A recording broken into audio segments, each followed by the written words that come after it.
Hi all, this is Jan of the Jan Files. Don't forget to subscribe if you haven't done so. I need to issue a mea culpa. I made a mistake when I was talking about John Casablancas, who was the head of a modeling agency called Elite Models here in New York, and Donald Trump's relationship. I said that there were no pictures. I was wrong. There are pictures. And I also was wrong that there was not really a good idea of whether they were close friends or not. Well, that's all wrong. They were friends. They knew each other. They knew each other for many, many years. Trump participated in Elite's Look of the Year twice. He also would hold different events in Trump Tower for Casablancas.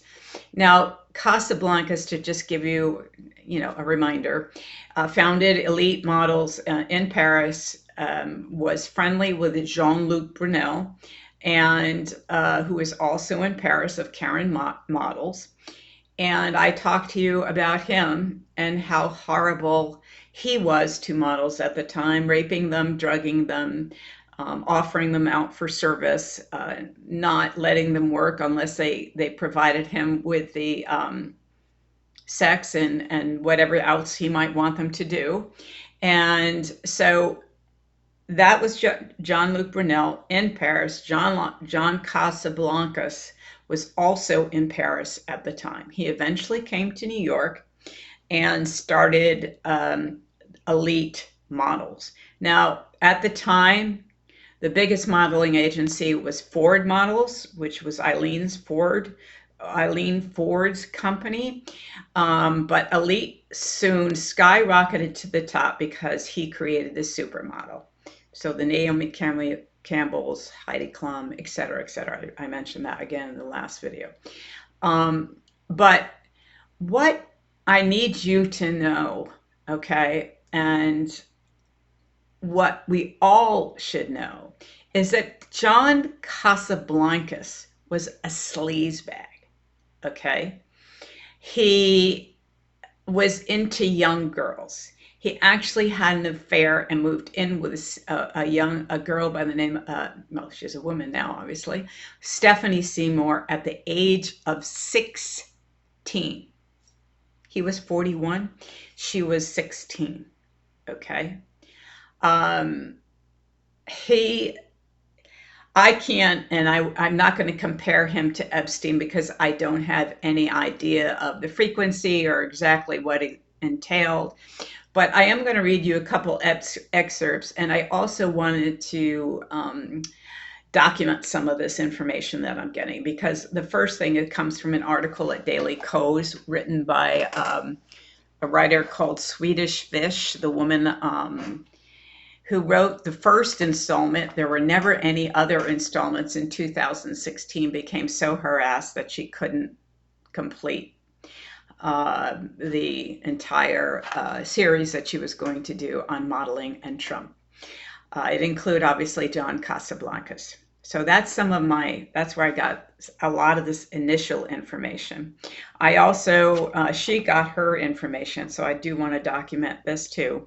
Model The Ugly Business of Beautiful Women by Michael Gross, and Bad and Beautiful Inside the Dazzling and Deadly World of Supermodels by Ian Halperin. I also found an article in Mother Jones from, I think it was 2016 or 2017. So there's more out there than I thought, which was my mistake, and another reason not to rely on AI. But anyway, I'm responsible for putting out the information, so I take responsibility for getting that wrong. John Casablancas and Trump were good friends. They knew each other from the 70s, were likely introduced by one of the scum of the earth, Roy Cohn, who is no longer with us, who was Trump's attorney and mentor. Cohn was also friends with, so we're going to start drawing this in again. Ian Schrager, now I'm not going to remember, the two dudes who owned Studio 54. So he helped provide Donald Trump an access to the world he desperately wanted to be a part of. He desperately wanted to be a celebrity. He desperately wanted to be hanging out with gorgeous young women. And Cohen helped to connect him to the people that started to make that happen. John Casablancas was, I don't see any documentation about him raping anyone, so I will say that. Now, again, it may come up someplace else, but he was known for his sleaze at the time, and it just became worse and worse till finally he had to literally go to Brazil, where he also served on a board of Trump Realty in Brazil. So they were very close. They knew each other.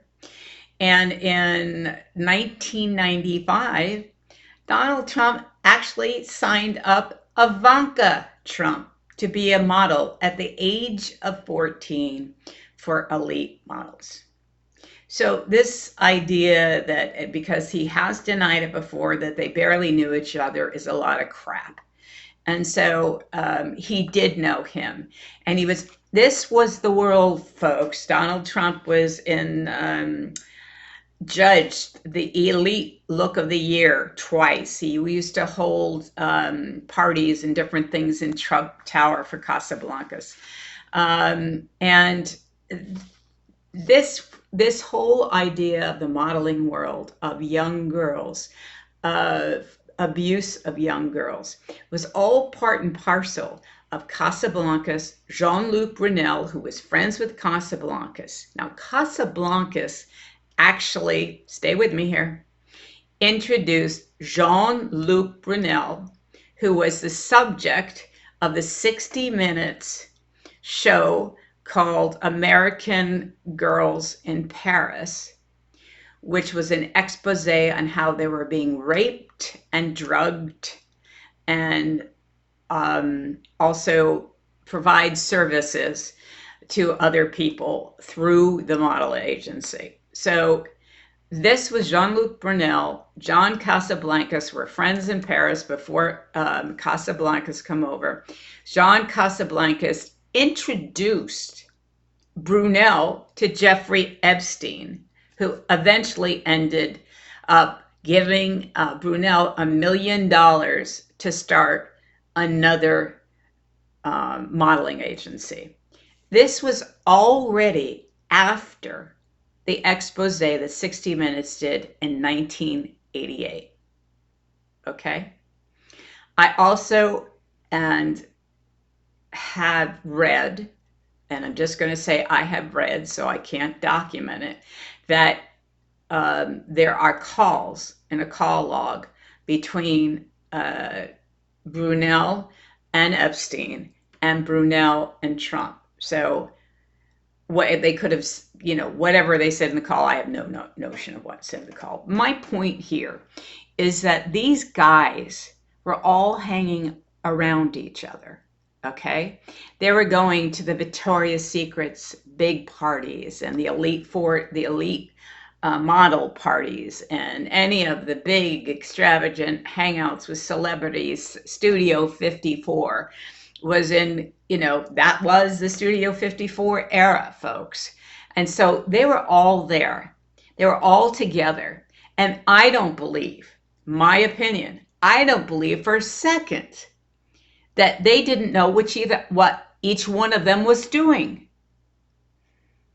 Now, it seems impossible to me that if you hang out with people, that you're best friends with Jeffrey Epstein, okay, that you're very good friends with John Casablancas, both of who are just despicable human beings who are abusing young women, young girls, let's be clear, young girls, 14, 15, 16, that you don't know about it. Of course you do, in my estimation. So I also have a couple things I want to read you about quotes.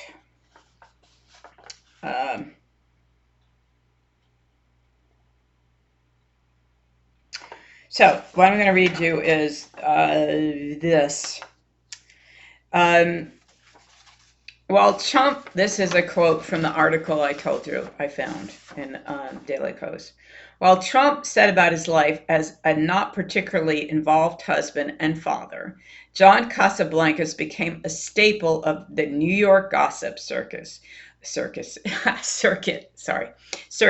where his dalliances with the most beautiful women in the world were splashed across page 6 every week, and his high-class lifestyle became the stuff of legend.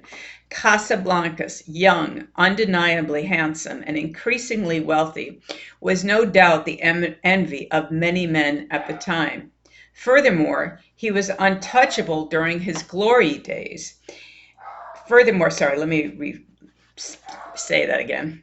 Furthermore, he was untouchable. During his glory days, he would be accused of rape, murder, and everything in between, and it never seemed to affect him personally or professionally. Now, I also want to read to you, and why do I always do this? Oh, I found it.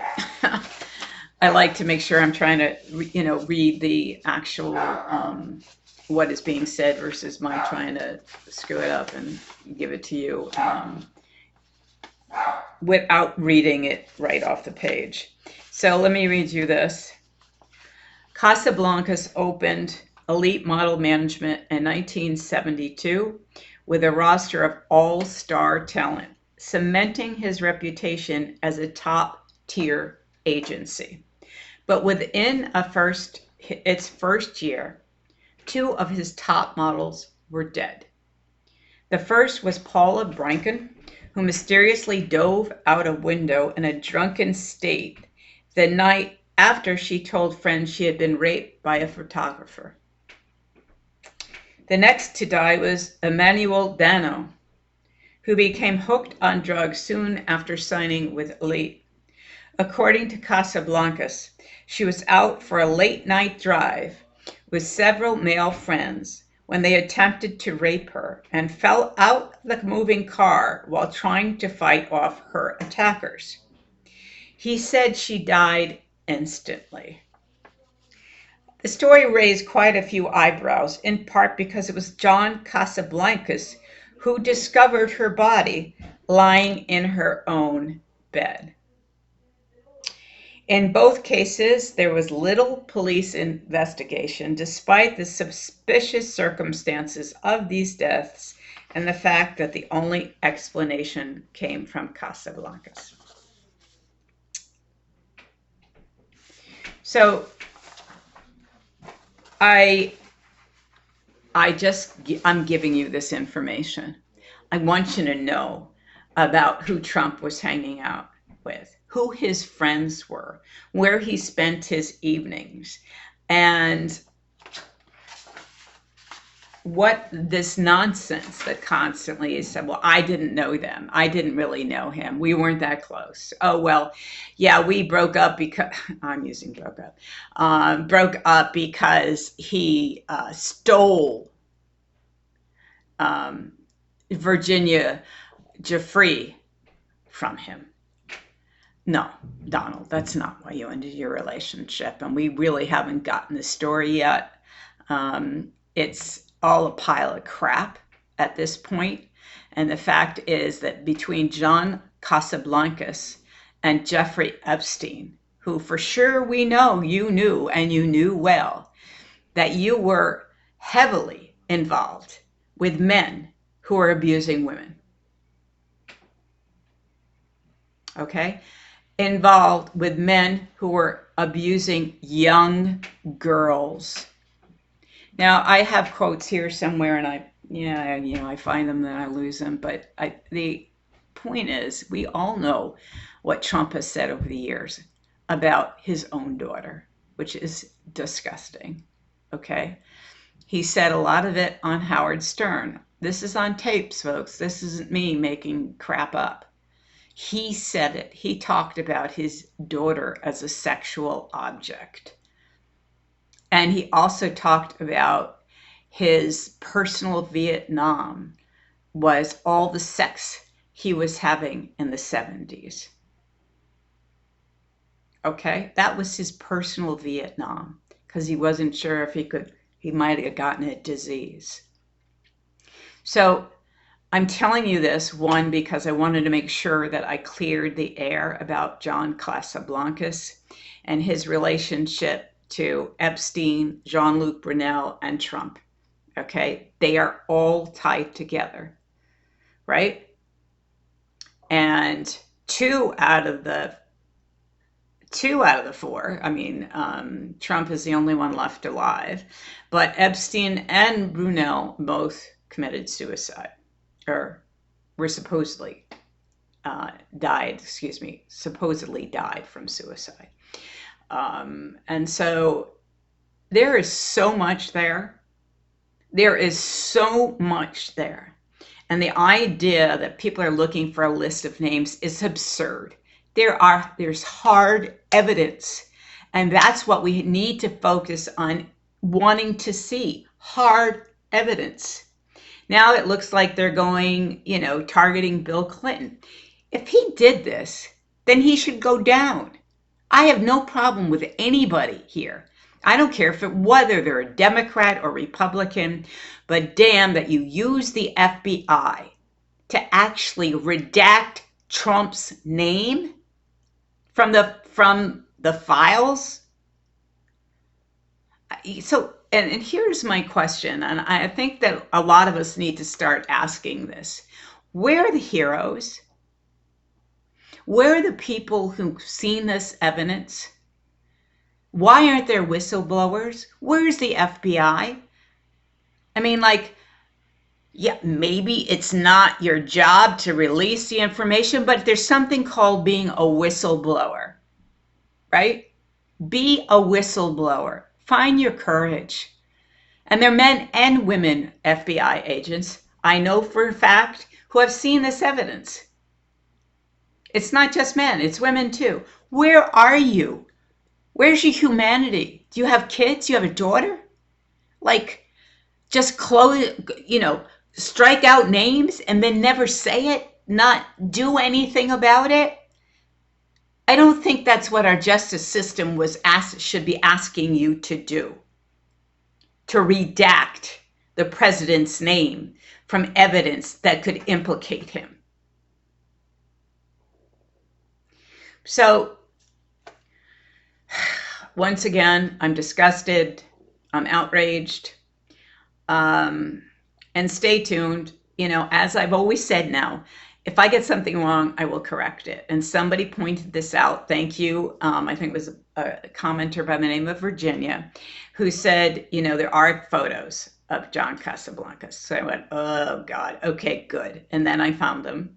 I'm not showing them because they're Getty images and I don't want to do a copyright thing, but you can go see them. You can go on the internet and put in John Casablancas and Trump and Getty images, and they'll pop up for you. You'll be able to see them. I hope that this is enlightening. I intend to continue at this. It won't just be Epstein, but right now I'm focused on Epstein and what is going on. I'm probably going to start to do something on RFK Jr. soon, so stay tuned. But right now, let's continue this outrage, folks. We cannot stop. We cannot forget. Those girls deserve to have their story told and to be believed and to finally have some justice done. Thank you.